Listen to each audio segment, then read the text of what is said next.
ৰ'দ চেঙা চকুত পৰাৰ লগে লগে ৰাতিপুৱা সোনকালে সাৰ পাই গ'লোঁ, কাৰণ আজি আমাৰ স্কুলত প্ৰীতি সন্মিলন আছিল। শুই উঠি ৰাতিপুৱা একাপ লাল চাহ নাখালে মনটোৱে ভাল নালাগে। কিবা এটা কথা চিন্তা কৰি কৰি চাহকাপ খাই থাকোঁতে মোৰ যাবৰে সময় হ'ল। ওলালোঁ বাইকখন লৈ স্কুললৈ বুলি। আজি আমাৰ অনুষ্ঠানখনিৰ আমন্ত্ৰিত অতিথি হিচাপে উপস্থিত আছিল যোৰহাটৰ সাংসদ কামাখ্যা প্ৰসাদ তাছা ডাঙৰীয়া। তেখেতে এটা সুন্দৰ মন্তব্য আগবঢ়ায়। যাবৰ সময়ত তেখেতৰ লগত এখনি ফটো উঠিলোঁ।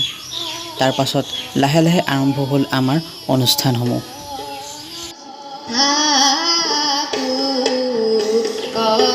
বৰগীত ভাওনাকে আদি কৰি কলাগুৰু বিষ্ণুপ্ৰসাদ ৰাভাদেৱৰ ৰচিত বিশ্বৰ চন্দে চন্দে মহানন্দে আনন্দেৰে এটা সুন্দৰ নৃত্য প্ৰদৰ্শন।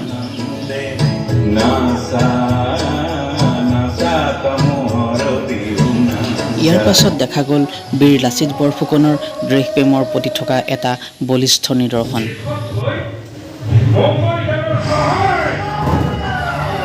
ইয়াৰ বিষয়ে বেলেগকৈ কোৱাৰ প্ৰয়োজন মই নাই বুলিয়েই ভাবোঁ, কাৰণ সকলোৱে জানে আমাৰ জাতীয় উৎসৱ বিহুৰ কথা।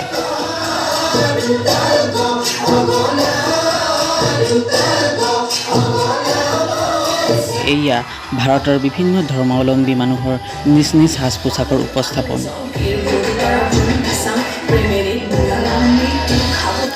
ইয়াৰ পাছত অসমখনক চহকী কৰি তোলা অসমৰ বিভিন্ন জাতি জনগোষ্ঠী একতাৰে বান্ধ খাই ৰাখি সংযোজন কৰি উলিওৱা বৰ অসম নামেৰে এটা সুন্দৰ নৃত্য অনুষ্ঠান।